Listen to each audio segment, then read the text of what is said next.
Dito po kami ngayon sa garden, sa mga gulay ni tatay. Dito po si tatay ngayon. Naglilinis ng kanyang mga gulay. Nagdadamo. Naayos yung mga kanyang mga pananim.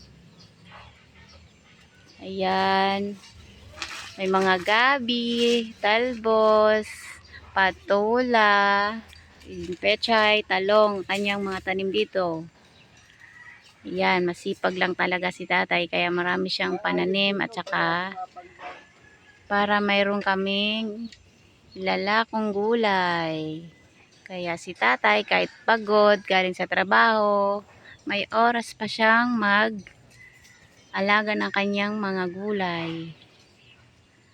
Yan kasi ganyan kasipag si tatay. Kaya marami siyang mga gulay dito. Ito, may mga pechay, at saka mga talong. Ayun, mga talong niya. Hindi lang nga lang nadiligan ngayong araw.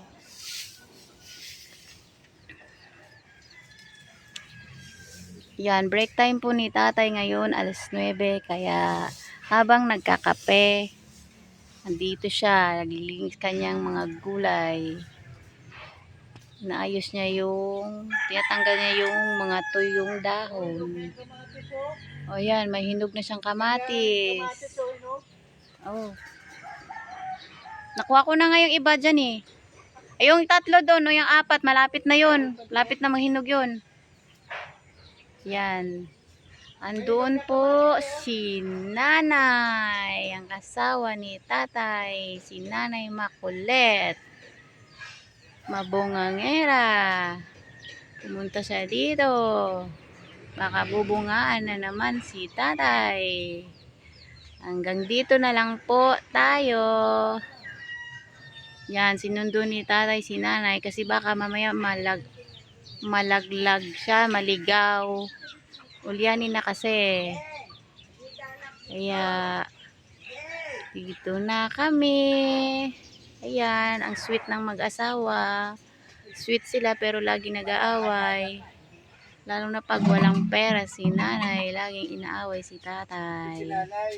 Ayan si nanay, sinundo niya si tatay. Kakakuha ko lang ng talong kanina tayo nay, yun doon sa mesa. Ayan na po siya.